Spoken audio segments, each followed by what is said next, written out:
Hey everybody, welcome back to another episode of Elizabeth Elaborates, coming in hot with a normal podcast episode.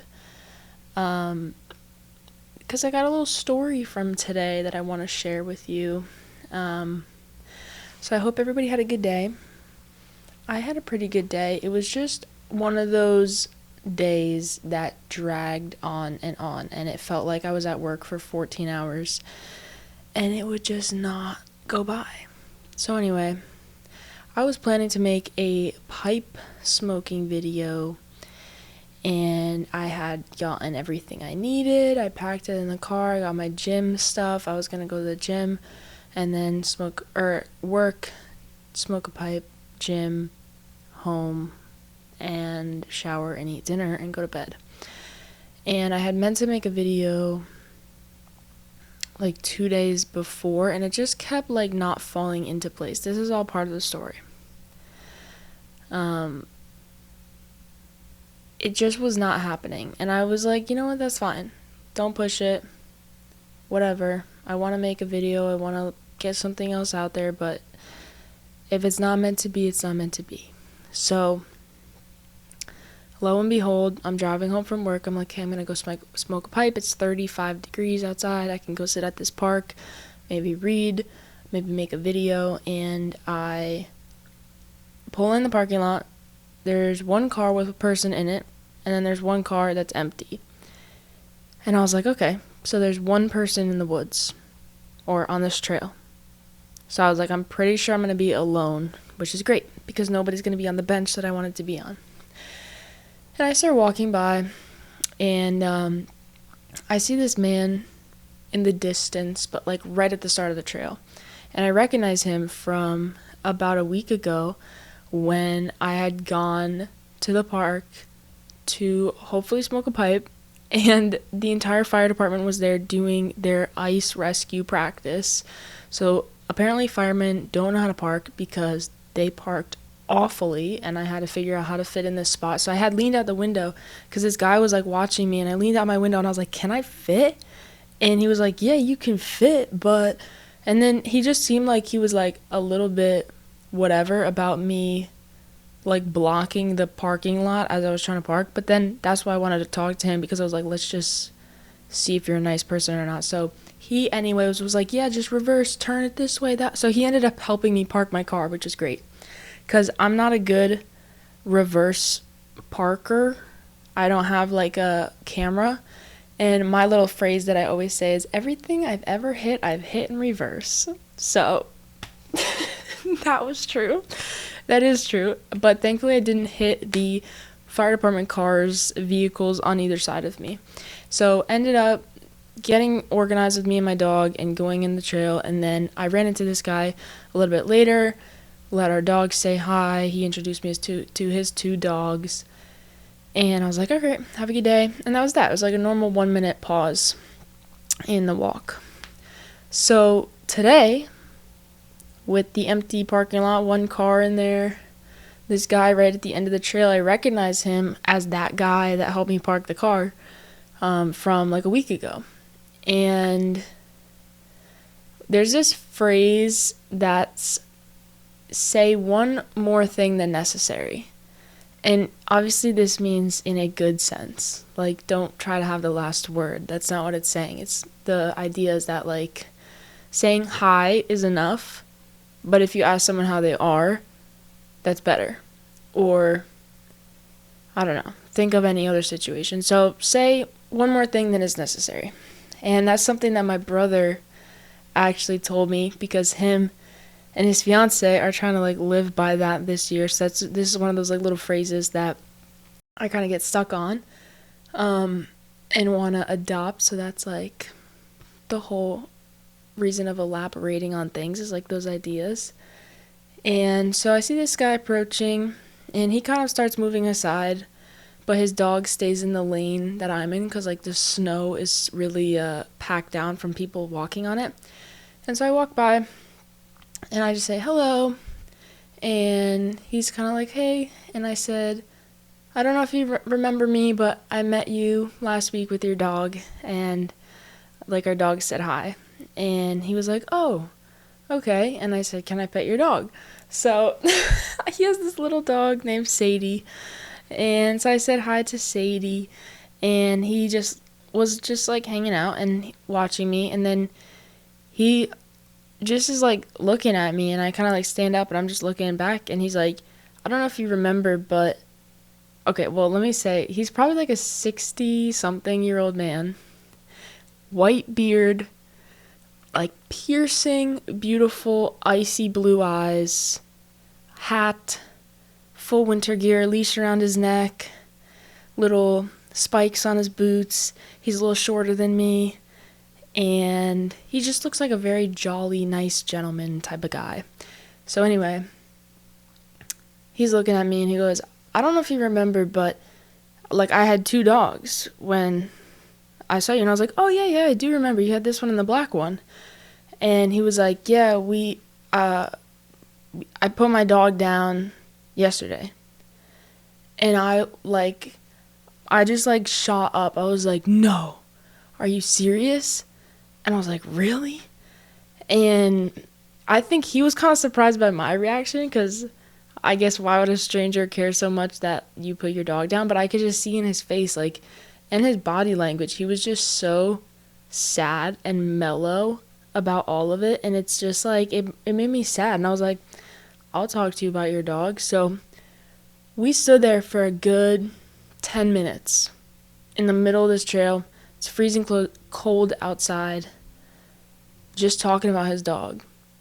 And I love strangers for this reason, because like interacting with strangers is such a low stakes type of conversation. And maybe that doesn't make sense to you if you're like, oh, why would a conversation ever have stakes? But there's something to lose when you're vulnerable with someone, and especially if you're in the same circle as that person. It's like that could always be like used against you or flipped, or you're just painting a picture of yourself to that person, and like sometimes that's not the right thing to do. But with a stranger, I feel like it's easy to be open with them sometimes, because they're just passing by and you know like nothing will ever happen. Like they come and they go and your paths just separate again. So I was just asking him some questions about his dog. He was telling me like his favorite memories with his dog, and like he was like, do you know this trail? Do you know that area? I was up there with them. And he was pacing back and forth with a coyote. And, you know, I picked up a rock and I didn't want to throw it. But I had it ready, and he protected me. And he just seemed like such a mellow guy. And he was mentioning that story with the coyote where like he didn't want to throw a rock at it. And then he had mentioned that he rescued his dogs and that they didn't treat them right, and that now they were, you know, like they're adjusting to being loved. And then he mentioned that his other dog he lost 2 months ago, and he was like 2 dogs in 2 months. And I was like, that is so sad. That's awful. But you did everything you can for your dog. You loved your dog. You're your dog's whole life. And I would just say like one little phrase like that, and he would just go off on a new story or a new memory. And I've never had like that type of conversation with someone that was literally just passing by. Like that felt like a conversation that you would have with someone that you knew for years. 'Cause like what grown man is gonna sit there, or a grown person, I don't want to make it a man or woman thing, right? An adult is not usually happy to sit there and like explain and be openly sad about how much their pet meant to them. Like that, there's just not much space in the world for that, you know? And just to have a conversation with a complete stranger for like 10-15 minutes solid, it was so beautiful. I felt so bad for him. I was like talking about my dog and the dog I had previous to Moose. And when we put him down, it was so sad. And he was just like, I felt like he was just getting stuff off his chest. You know, he's like, it took 40 seconds. It takes 40 seconds from when the vet tells you, or the vet asks you, are you ready? And he's like, I said, yeah, I'm ready. But what is that? You're never ready. What does that mean? And he was just like, I could tell he was in grief. And I feel like, I just think I'm like grieving the loss of my grandpa, and it just feels like the wind gets knocked out of your sails, you know? And I could just see that in him. I'm like, I'm crying.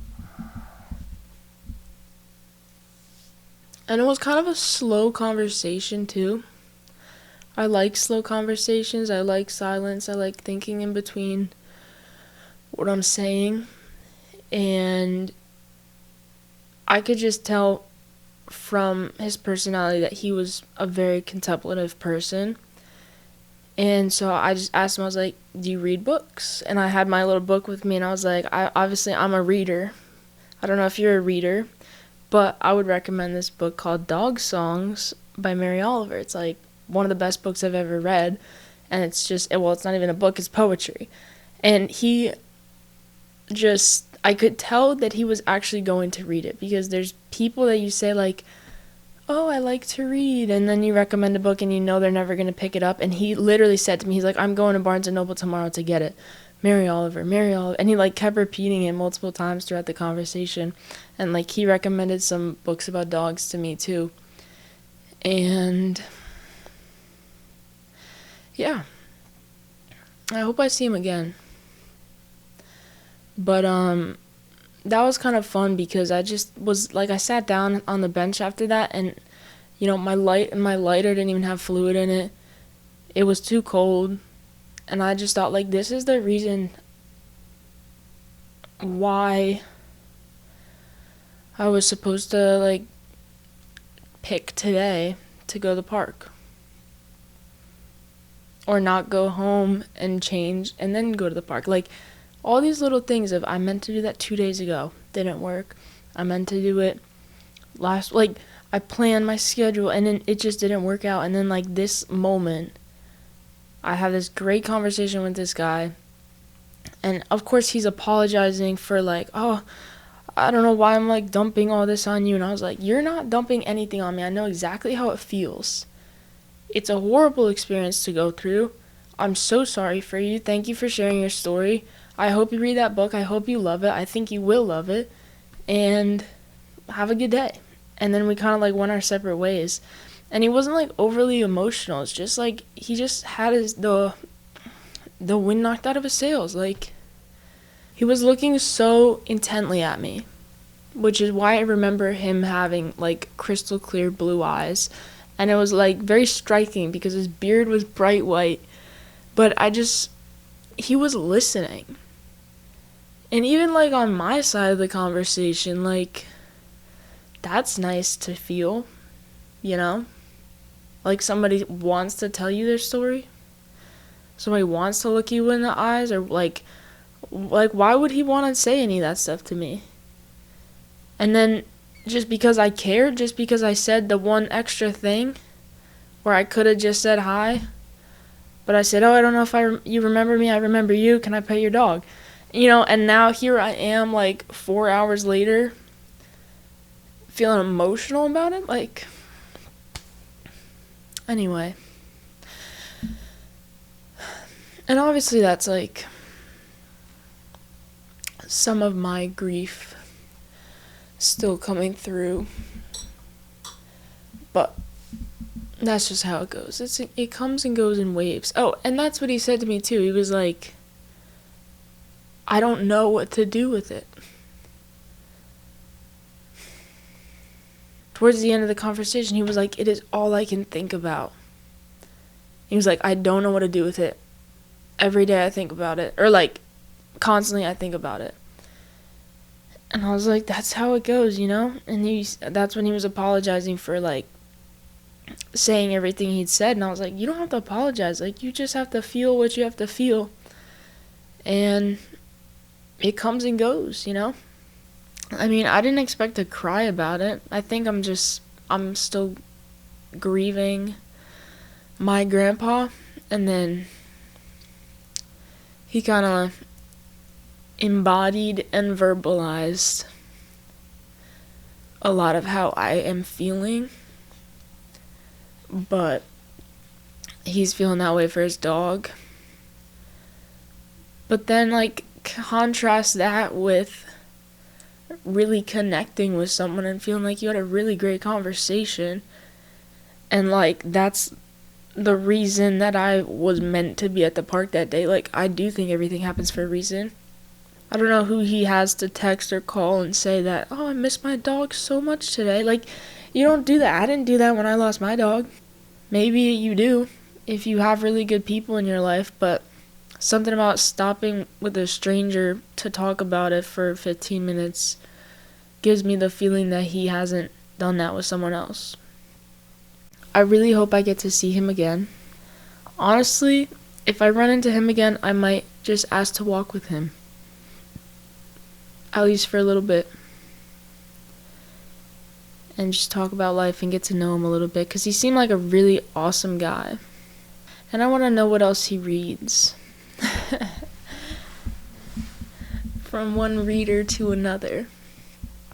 Which I should probably make a reading recap, because I've read some really great books lately. Oh, the other thing that he said that I really liked was in the coyote story. He was talking about getting to that point, like accessing the trail and that part where he was hanging out with his dogs. He was like, all I was doing was watching out for bears and coyotes, because I'm not like that. I don't want to be up there. So he seemed like a little bit more reserved and careful. And he said, all I did was watch out for them. But really, they're watching out for me. He looked at this dog and he was like, this one doesn't watch out for me. I gotta watch out for her. And I was like, yeah, you keep her safe. You stay here and keep her safe. And he was like, oh, I will. So I'm sure I'll be thinking about this for the rest of the night. And I'll probably have some other thought that I wish I shared. But I can always make a new video and talk about it then. So the moral of the story is be nice to people. Be nice to strangers. And I said hi to him the second time because of the first interaction, where I wasn't sure if he was a nice guy. So I made sure to ask, can I fit in this parking space? And then he ended up helping me park. So it's just like, don't just pass each other by when you have an opportunity to stop and talk, or stop and ask a question, hear somebody's story. That is so important in life. I feel like we're losing that as a society.